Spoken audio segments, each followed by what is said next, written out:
MPWNM এর জন্য আরেকটা নতুন ভিডিও নিয়ে আসলাম, যেখানে আমরা ফুল সিলেবাসের যে স্ট্র্যাটেজিটা, গত ভিডিওতেও একটু কথা বলেছি, কিন্তু সেখানে প্রপারলি কথা বলা হয়নি। এখন একদম প্রপারলি আরও ভেতরে গিয়ে কথা বলা হবে, যাতে করে তোমাদের যে স্ট্র্যাটেজিটা রিয়েলি দরকার, যে কীভাবে পড়লে সবচেয়ে বেস্ট হবে, সেই জিনিসটা আমরা বোঝানোর চেষ্টা করব। আমরা কিন্তু এটা চেষ্টা করছি না যে এই যে এখানে যেভাবে আছে প্রত্যেকটা টপিকের উপর কথা বলবো, সেটা আমি চেষ্টা করছি না। আমি চেষ্টা করছি একটা স্ট্র্যাটেজি দেওয়ার, যেটা দিয়ে তুমি বুঝে যাবে যে এই সিলেবাসটাকে কীভাবে পড়লে তোমার সবচেয়ে বেশি ভালো হবে। ঠিক আছে? স্মার্ট প্ল্যান করতে হবে, যাতে করে আমরা রিয়েলি ভালো প্রিপারেশন হয়, আর সেখানে গিয়ে একদম জবরদস্তভাবে করে আসি উত্তরগুলো। ঠিক আছে? যদি আমি প্রথম যে ক্ষেত্রে আমরা কথা বলবো, এক্সাম স্ন্যাপশটের কথা বলবো। তো এখানে আমরা এগুলো নিয়ে কথা বলি না, এগুলো জানা আছে, এই যে এগুলো জানা আছে, এগুলো জানা আছে, এগুলো জানা আছে, সিলেকশন মোডও জানা আছে, রেজিস্ট্রেশন রিকোয়ার্ড, সব কিছু আগের ভিডিওতে কথা বলা হয়েছে, এখন আর কথা বলবো না। ওকে? কিন্তু আমি বলবো যে সিলেবাসটা প্রপারলি বুঝবে সিলেবাস শুরু করার আগে, এটা প্রচণ্ড ইম্পর্ট্যান্ট। ওকে? সবসময় যে কোনো কিছুর ক্ষেত্রে। ওকে? আর সব যেহেতু এমসিকিউ বেসড আসবে, তারপরে তোমাদের অনেকের লাগতে পারে যে এমসিকিউ শুধু মুখস্থ করে নিই। আমার রিকোয়েস্ট, শুধু এমসিকিউ মুখস্থ করতে যাবে না, যদি পারো থিওরিও পড়ো, এমসিকিউ পড়ো। আমরা যেমন সমীশে আমরা কাউকেই স্টপ করি না। কেউ যদি শুধু এমসিকিউ নোট লাগে, আমরা সেটাও দিচ্ছি, পুরো লাগে সেটাও দিচ্ছি। কিন্তু আমি পার্সোনালি, আমাকে যদি জিজ্ঞেস করো, আমি বলবো থিওরি প্লাস এমসিকিউ দুটোই পড়ো, একটু কষ্ট করো না কিছুদিনের। আর এই চাকরিটা হয়ে গেলে তো মজাই মজা। একটু কিছুদিন কষ্ট করো কিছুদিন, কম ঘুমাও। কী হবে? কিছুদিন কম ঘুমালে কী হবে?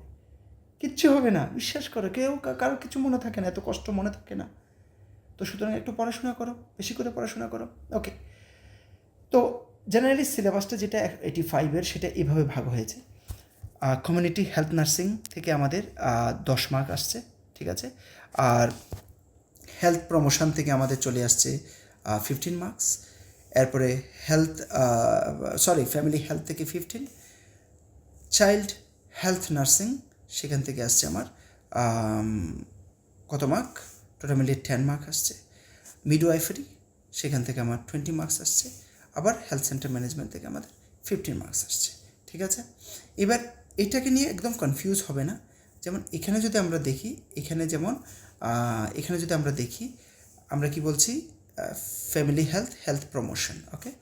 তো এখানে হেলথ প্রমোশন, ফ্যামিলি হেলথ যখন বলছি, ওই যে কি বলে প্রাইমারি হেলথ কেয়ার, সেটাকে আমরা ফ্যামিলি হেলথ এখানে বলে দিচ্ছি, ঘুরিয়ে ফিরিয়ে এক কথা। এরপরে এগুলো কিন্তু আবার সেম নাম, তোমরা দেখো, ওই যে child health nursing, midwifery and health centre management. Okay? তো এই জিনিসগুলো এখানে শুধু একটু এটাকে আমরা ফ্যামিলি হেলথ করে দিয়েছি। Okay? That's all. I am sorry, এটার মধ্যে লেখারই এটা নিয়ে নিই। ঠিক আছে? তো এটাকে প্রাইমারি হেলথ কেয়ারটাকে আমরা এমন করে দিয়েছি। That's all. এরপরে আমরা বলছি, দেখো, জেনারেলি কমিউনিটি হেলথ নার্সিং যেখানে থাকছে, সেখানে আমরা কমিউনিটি হেলথের বেসিকগুলো পড়ছি। ওকে? আর হেলথ প্রমোশন যখন আসছে, তখন কিন্তু আমরা নিউট্রিশন, হাইজিন, স্যানিটেশন এগুলোর উপরে পড়ছি। এরপরে যখন আমার ফ্যামিলি হেলথ আসছে, ইমিউনিটি, ইনফেকশন, ইমিউনাইজেশন এগুলো পড়ছি। চাইল্ড হেলথের ক্ষেত্রে গ্রোথ, ডেভেলপমেন্ট, সিক চাইল্ডের পড়ছি। এরপরে আমাদের যদি মিডওয়াইফারি ক্ষেত্রে দেখি, তাহলে আমরা NC, labour, newborn, family welfare এসব নিয়ে পড়ছি। আর যদি আমরা হেলথ সেন্টার ম্যানেজমেন্ট নিয়ে দেখি, তখন আমরা বিভিন্ন প্রোগ্রামস, স্টক ম্যানেজমেন্ট, সাবসেন্টার যত ওয়ার্ক আছে, সবগুলো সম্বন্ধে আমরা পড়ছি। ওকে?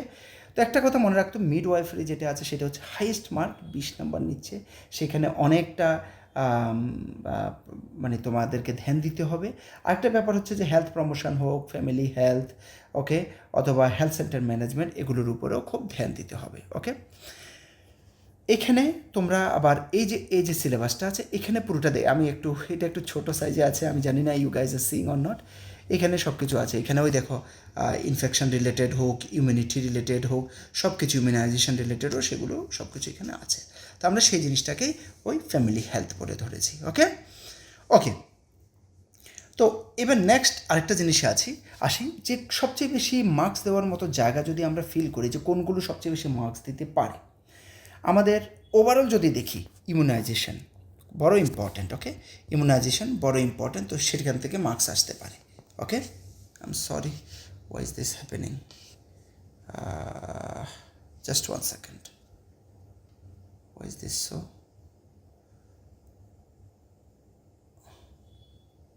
ও thank you, I got it, okay. তো আমি যদি একটা জিনিস দেখি যে হাইল্ড টপিকগুলোর মধ্যে একটা হচ্ছে ইমিউনাইজেশন, ওকে, ইমিউনাইজেশন, একটা হচ্ছে কমিউনিকেবল যত ডিজিজ আছে, malaria, TB, diarrhoea, respiratory diseases, এই ধরনের যত জিনিসগুলো আছে সেগুলোর কেয়ার, সেগুলোর সম্বন্ধে জানা, এগুলো সব কিছু আর একটা ইম্পর্টেন্ট জিনিস, ওকে।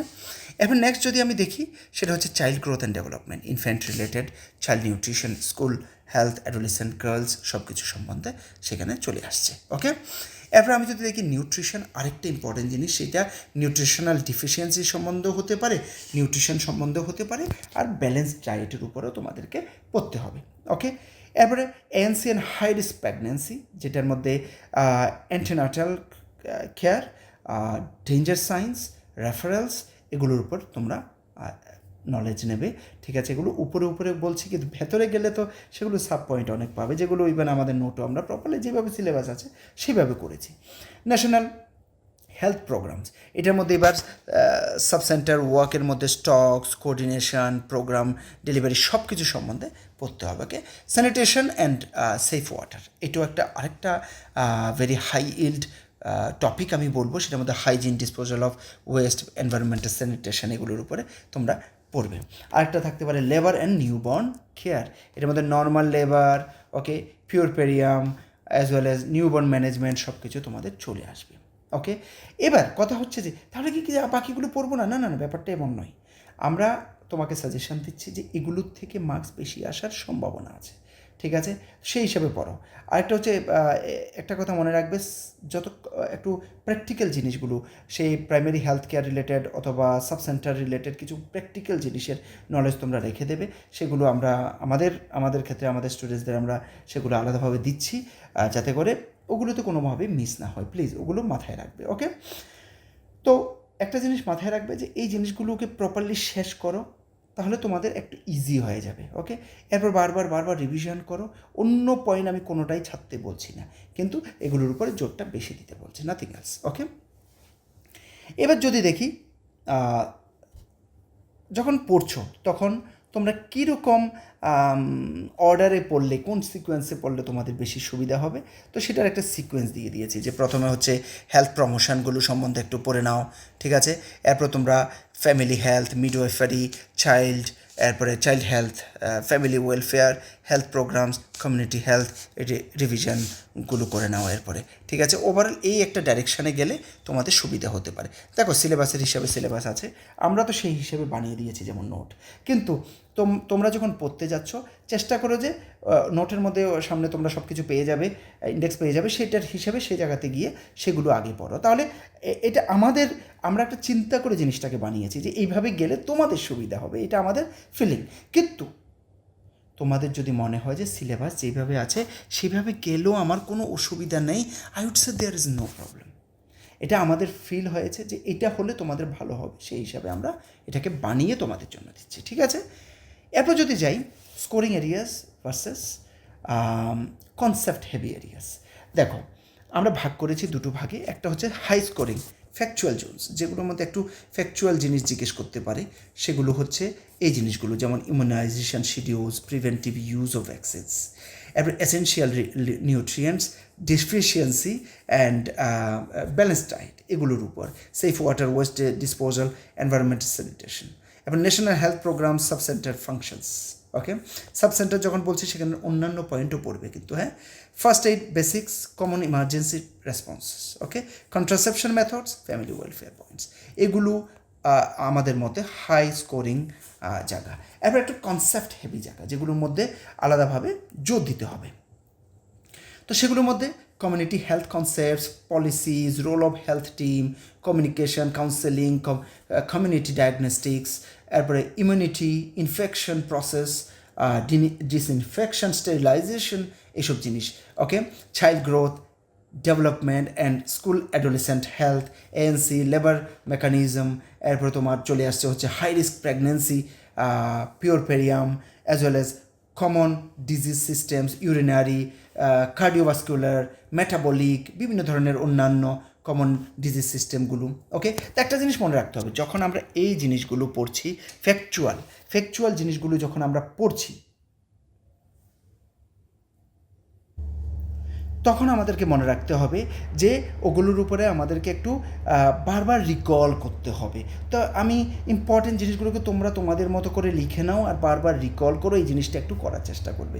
আর যেগুলো কনসেপ্ট হেভি জোন আছে, সেখানে একটু ডায়াগ্রাম দিয়ে বিভিন্নভাবে তুমি তোমার মতো করে একটা কনসেপ্ট বানিয়ে নিজেকে মনে রাখতে হবে, যাতে আরেকটা সিকোয়েন্সিয়াল ওয়েতে মনে রাখতে হবে, যাতে করে তোমার সেটাকে মনে পড়াটা ইজি হয়ে যায়। প্লিজ MCQও দেখবে। ওকে, নেক্সট যদি যাই আমরা আমাদের নোটের হিসাবে যদি দেখি, সমীশের নোটের হিসাবে যদি আমরা দেখি ব্যাপারটাকে, তাহলে আমরা কি করছি, থিওরি নোট দিচ্ছি। ওকে, একদম concept word part by part, একদম যেইভাবে সিলেবাস আছে ঠিক সেইভাবে একটার পর একটা আমরা ডিসকাশন করে গেছি। ওকে, এরপর যদি MCQ নোট দেখো, তাহলে সেখানের মধ্যে তোমরা পড়ে কিছু জিনিস তো কনসেপ্ট আরও ক্লিয়ার হয়ে যায় MCQ পড়লে। তখন দেখবে যে কিছু MCQ পড়তে গিয়ে তোমাকে এক্সট্রা জিনিসও পড়তে হতে পারে, একটু আমাদের থিওরিতে দেখলে, আর সেখান থেকে তোমার মনে হচ্ছে যে না, এর থেকে ভালো পার্টিকুলার একটা পয়েন্ট তো জাস্ট গুগলে দেখে নিই, সেই জিনিসটা গুগলে দেখে নিলে তাহলে আরও ফান্ডামেন্টাল ক্লিয়ার হয়ে যাবে। বুঝতে পেরেছ? তাহলে যে ব্যাপার। এরপর প্রিভিয়াস ইয়ার বুকস যত আছে সেগুলোর থেকে তোমরা কী ধরনের প্রশ্ন আসে, কী ব্যাপার, সব কিছু বুঝে যাবে। প্রিভিয়াস ইয়ারেরও আমরা দুটো মানে আলাদা ধরনের বই দেবো, একদমই ডিফারেন্ট বই দেবো। লাস্ট মিনিট রিভিশনের জন্য একটা বই আমাদের তরফ থেকে দেবো, সেটা একদম লাস্টে পড়া উচিত। সব কিছু পড়ার পর সেটার মধ্যে কি মোস্ট ইম্পর্ট্যান্ট পয়েন্টগুলো আলাদা করে দেওয়া হয়েছে প্রত্যেকটা চ্যাপ্টারের হিসাবে, তো সেগুলোকেও আলাদাভাবে পরে পড়বে। ঠিক আছে, তো এটা একদম লাস্টে। তো এই সিকোয়েন্সে যদি আমাদের নোটে কেউ যায়, আমার মতে সে বেস্ট রেজাল্ট পাবে। ঠিক আছে, আর এমন করবে না যে থিওরিটা পড়ে নিই, MCQটা পরে পড়বো, এই করবো সেই করবো, এরকম করবে না। একটা প্রসেসে যাও যে এটার থিওরিটা পড়ে নিলাম, এটার MCQটা শেষ করে দিই, একটার পর একটা, এটার থিওরিটা পড়ে নিলাম, MCQটা শেষ করে দিই, তাহলে একটা জিনিস কমপ্লিটলি শেষ হয়ে যাবে। নয়তো লাস্ট মুহূর্তে না ভেজালে পড়ে যাবে, এই জন্য কথাটা বলছি। ঠিক আছে, একটা যদি আমরা এই জায়গাতে যাই যে 50 দিনের একটা স্টাডি প্ল্যান যদি আমরা দেখি, তোমাদের জন্য জাস্ট হেল্প করার জন্য এই জিনিসটা বানিয়েছি, একটা স্টাডি প্ল্যান, যেখানে ডে 1 to 10 তোমরা কী করতে পারো, এগুলোর উপর ধ্যান দিতে পারো। এই যে হেলথ প্রমোশন, ফ্যামিলি হেলথ, এগুলোর উপর ধ্যান দিতে পারো। ঠিক আছে, সেখানে কী আসছে সেগুলো এখানে লিখে দেওয়া হয়েছে। এরপর তোমার ডে 11 to 20 মিডওয়াইফারির উপরে বিভিন্ন জিনিসগুলো। ঠিক আছে, এবং এটা কিন্তু সংক্ষেপে লেখা, শুধু এই পয়েন্টগুলো পড়ে যেও না। ঠিক আছে, এগুলোর মধ্যে অন্যান্য তোমার সিলেবাসে যেভাবে আছে সেভাবে পড়তে হবে, এটা হচ্ছে মেন ইম্পর্টেন্ট পয়েন্টগুলো বলছি।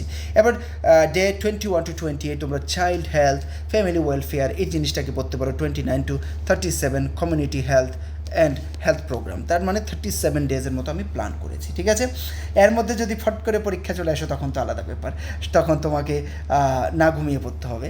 এরপর হচ্ছে 38 to 50 ডেজের মধ্যে তুমি রিভিশন মারো। বিশ্বাস করো, সিরিয়াসলি লেগে যাও। বাই চান্স যদি পরীক্ষা কিছুদিন পরে দিয়ে তোমরা প্রচণ্ড পরিমাণে টেনশনে পড়ে যাবে, তার থেকে বেটার হচ্ছে প্রপার প্রিপারেশন করো, রিভিশন করো, বারবার রিভিশন করো। ঠিক আছে, ওকে। এরপরে যে মিস্টেকগুলো সাধারণত তোমরা করো সেটাকে আমি এখন এখানে ডিসকাশন করব। ওকে, সেগুলোর মধ্যে একটা হচ্ছে রিডিং উইদাউট প্রায়োরিটি। তোমরা কোনটা আমি আগে পড়া উচিত, কোনটা পরে পড়া উচিত, কোনো আইডিয়া নেই, জাস্ট পড়ে যাচ্ছ। কোনটা দিয়ে মার্কস বেশি আসবে, কোনটা দিয়ে কম আসবে, কিচ্ছুর কোনো আতা পাতা নেই, শুধু পড়েই যাচ্ছ। That is not good.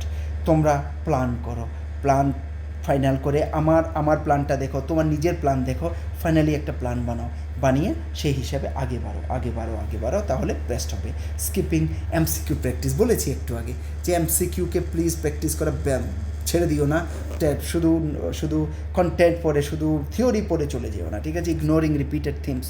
ওকে, ওই যেই জিনিসগুলো বারবার বিভিন্ন জায়গায় ইম্পর্টেন্ট, যেমন immunization, nutrition, sanitation, NC programmes, যেগুলা বারবার বিভিন্ন জায়গায় ইউজ হচ্ছে ওভারঅল সিলেবাসের মধ্যে, সে ধরনের জিনিসগুলো। ওকে, লেট রিভিশন আরেকটা মিস্টেক, যে ঠিক আছে পরীক্ষা আসুক রিভাইজ করবো তখন, এটা আরেকটা ভুল যেটা সবাই করে থাকে, প্লিজ তুমি করবে না।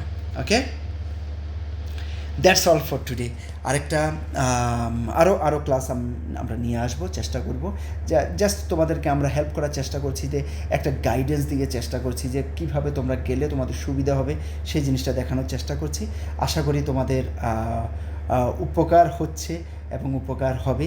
আর প্লিজ কমেন্ট করবে, ভালো লাগলে লাইক করবে, সাবস্ক্রাইব করবে, বন্ধুদের সঙ্গে শেয়ার করবে। আর সবচেয়ে ইম্পর্ট্যান্ট হচ্ছে কমেন্ট করা। কমেন্ট করলে আমাদের লাগে যে না, এটা ঠিক পথে যাচ্ছি বা মানুষের উপকার হচ্ছে। না, মানুষের উপকার হচ্ছে না, তাহলে সেই হিসাবে আমরা উপকার না হলে করব না। কথাটা বোঝাতে পেরেছি? শুধু তোমাদেরও পরিশান করে লাভ নেই, আমাদেরও সময় নষ্ট করে লাভ নেই, ঠিক না? চলো, ভালোভাবে প্রিপারেশন করো। আর সমীশের যে কোনো সাপোর্ট লাগলে তোমরা সমীশকে কল করতে পারো 8257000711 নম্বরে। Thank you.